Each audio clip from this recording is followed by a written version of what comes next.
Howdy, folks. Dr. Freedom here with Times from Dr. News from in and around the universe that may make you ponder the universe and speculate about life itself.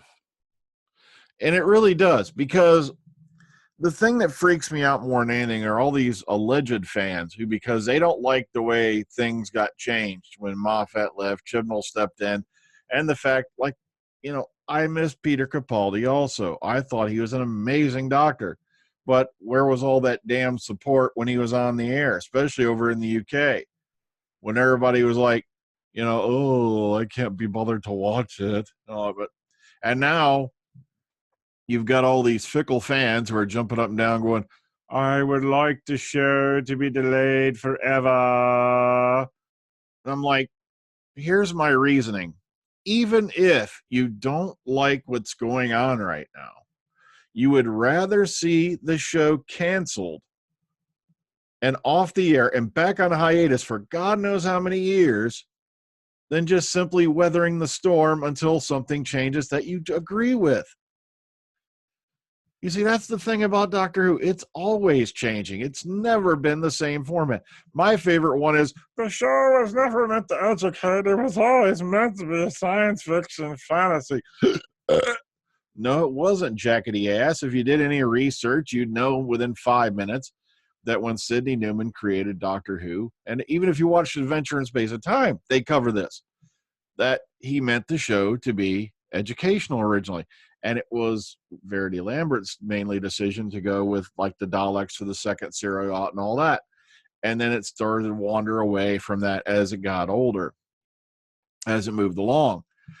It just, oh God, it just weirds me out how many people are out there going, I don't want to watch it anymore because the doctor's a woman, but I'll make up some like half-assed excuses to make it sound legitimate. But it's not that everybody's being misogynist. It's just a lot of people fear change. They, you know, sure, I can see where some people don't like what's going on right now, but why don't you like sit back and wait? My favorite ones also are the ones who are going, this was the worst episode ever. It sucks shit. Oh, no. And they'll down thumb everything having to do with it. We know who we're talking about, don't we? And yet there they are. This was the worst episode ever. And I'm like, that means you watched it. If it was such a shitbag, why are you watching it? But I don't know. It just freaks me out. People are weird. All right, let's get into this news. Let's hop on the freedom train and let's get a zooming through the night. And away we go. Off to that happy place where magical things happen. And yes, there's a good chance you might learn something. All right. First off the bat, Doctor Who, the photo at launch costume. And basically, this is right off a video that I'm going to link you to here in a minute, where you have Jodie sitting here telling about what was the inspiration behind her doctor's outfit. And this, of course, was the photo that she's speaking about. And I'd read all this for you, but I'm like, oh, okay, so they did link it here because I also had a link for it there. So guess what we're going to do? All right, we can get rid of this now. Okay, so right here at the bottom, if you want to watch this cute little video, all you got to do, and it goes into a little bit with it. She talks to the costume designer and all that, and it's just a very cute vid. All right, moving forward. All right, Arachnids in the UK coming up this way Sunday. Okay, Doctor Who, the Arachnids UK, new information and photos. All right, spoiler alert, because I am going to read the synopsis they provide here. Okay, you've been warned.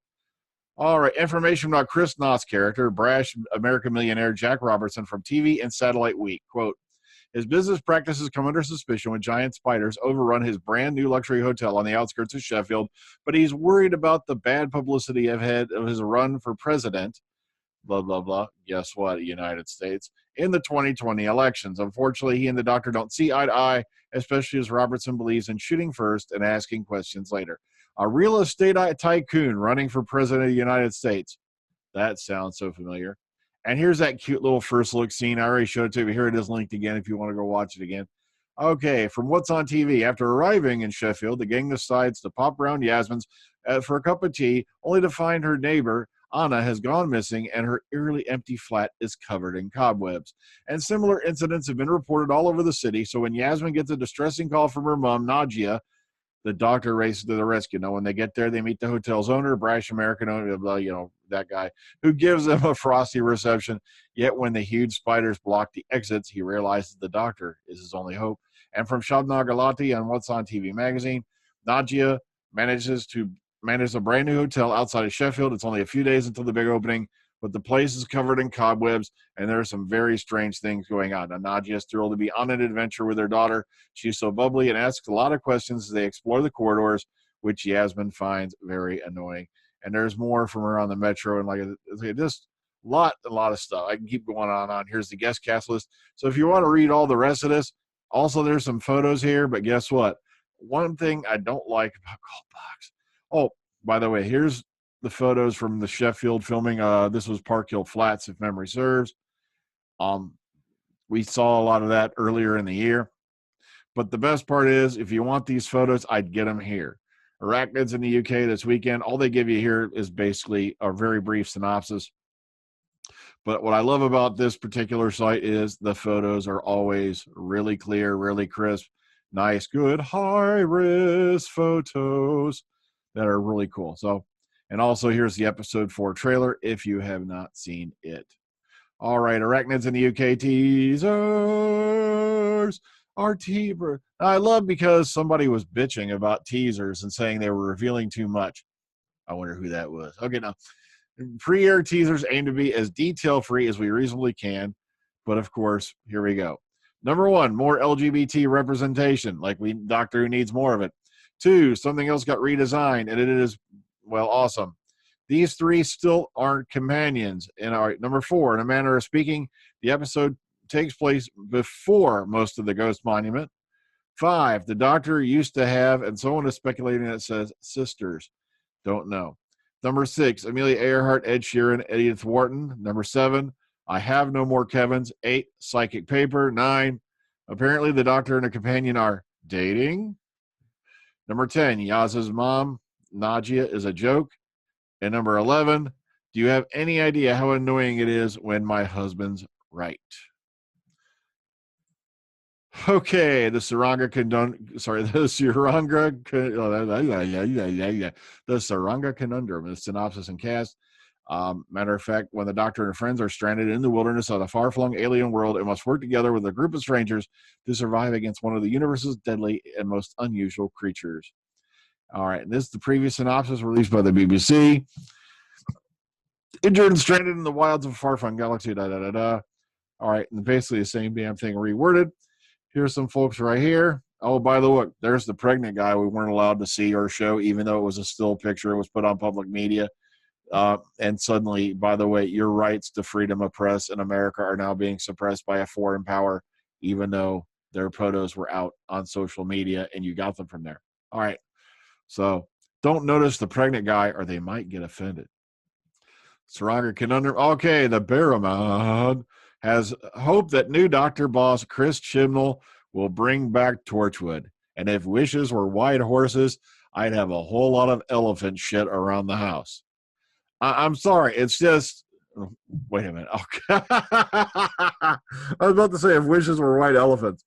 Why do horses make elephant shit, Dr. Freedom? I don't know. Okay, move. All right, John Barrowman has hoped new Doctor Who boss Chris Chibnall will bring back Torchwood. And if wishes were white elephants, I'd have elephant shit all over the place. Saying it right this time. Okay, now, he has fresh hopes of Torchwood returning. Now, let me stop this now. Let me nip it in the bud. We all had hope of Firefly returning and or at least getting a sequel to Serenity when Joss Whedon knocked Avengers out of the ballpark to become one of the highest, if not, I think it was the highest grossing picture of all time at that point. I was like, yay, Joss, you've got all this clout. Yeah, it's going to happen. And he hasn't said shit about it since. The only time Joss Whedon ever talks about Firefly or Serenity is when he's at cons to get the fan, blow some smoke up the fans' asses and get them all excited like he just, whizzed rainbows on their faces. And it's the same thing here, John. I'm sorry. Chibnall is probably not going to bring back Torchwood. Torchwood was pretty much RTD's baby, even though Chibnall did run it for a short time. I believe it was in Series 2. But the problem is, it's not happening. Miracle Day pretty much killed Torchwood. Torchwood has moved over to Big Finish, and it just seems like, to me, I can't prove it, but I think there's been a lot of top secret handshaking behind the scenes saying we'll take care of this, this, and this, and the main show can deal with that, which I think is one of the reasons why you're never going to see a classic companion back on the show again after this point. Because it's just a gut feeling. I don't think it's just solely the BBC. I think it was a BBC Big Finish deal. I can't prove it. It's just a theory. But I think it's a top secret handshaking going on in the back there. Yeah, it goes like this. All right. And once again, the Barrowman answers fans' calls to return to Doctor Who as Captain Jack Harkness. Now, he said, I hate to be honest, I have not seen the episode, but I know it appeared because I was inundated by press wanting me to talk about it. And I think he was going on about, it was, that's right. He was going about Rosa because, Crosgo was using the Vortex Manipulator. And the problem is, just because the Vortex Manipulator prop's been reused, that that does not mean Jack's coming back. Time agents all had Vortex Manipulators. Captain John Hart had a Vortex Manipulator. Missy had a Vortex Manipulator. You know why? Because they're too goddamn cheap to go build another TARDIS set. That's exactly what it was. And it really disappointed me, too, especially after Peter Capaldi, I think, mentioned at the end of one of the episodes that Missy must have a TARDIS laying about somewhere.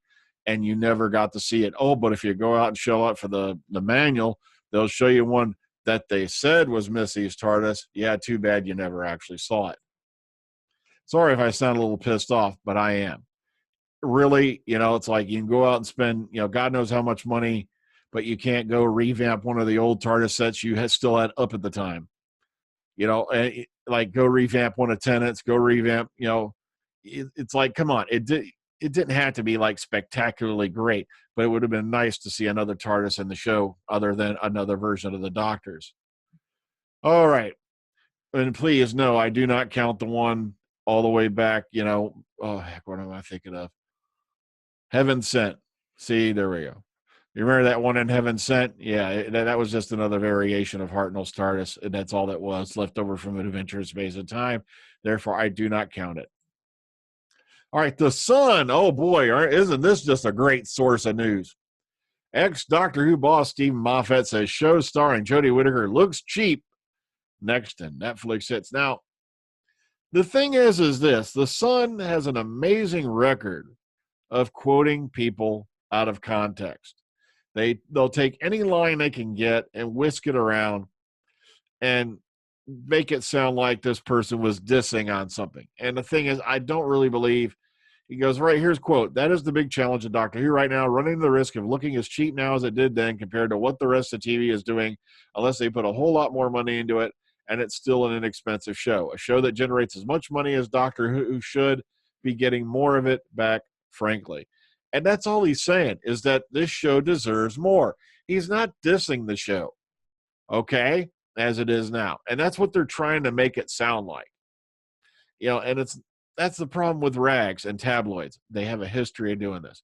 Just like I've been telling people all day, just because they said there's a possible delay, this was I just go, all right, Doctor Who, the live escape game when worlds collide. And BBC Studios and Escape Hunt have today revealed the official name for the forthcoming Doctor Who live escape game. It'll be called Worlds Collide to celebrate the news. Visitors of London Comic-Con being held this weekend will be able to test themselves against the clock with the world's first taster experience of the new game on the official BBC Studio stand at XL London. The Worlds Collide Escape Cube is designed as a fun prequel to the escape room game launching later this year. And here's some more details on it if you're interested, okay? Escape games have become the big thing. I've been telling people all week that the Doctor Who delayed until 2020 story came out in the mirror is a rumor. And I even said in the video, the first word of the Radio Times version is rumor. Yet everybody's hopping up and down going, oh, yeah. Click on the damn video. I love this. They just go, oh, I'm not going to bother because it's a YouTube video. And it might inform me of something. And oh, look, there's a fat man in it. Oh, God. I'm trying to tell you, it's more than likely a rumor, but you don't bother to watch the video to find out. I think that's what social media is. Nobody does their own research anymore. They just bitch. instead of calling it Facebook, they ought to call it bitch book. Because that's what mainly people do, is they bitch. Oh, God, I'm going to get a hit for the swearing notice on this one. But I hate to sound derogatory in any way, but it just seems to be the case that everyone jumps to conclusions like mad. Oh, gosh. Everybody remember Mary Lou Retton? Yeah, it's like Mary Lou Retton on meth, doing the gymnastics. They are, right off the bat. Okay, lines have gone out for part 2 of What Lies Beneath for you few people who are curious about the Dr. Freedom and Eric audio books, or audio series, I mean. And like I said, we do those for fun, we do those things, but unfortunately there were people who could have been involved in it who have made it their life's mission to downplay everything I do because it hurts that they suck. So good night, folks. Please take care of yourselves. Have a good one. See you on the Omega File Sunday.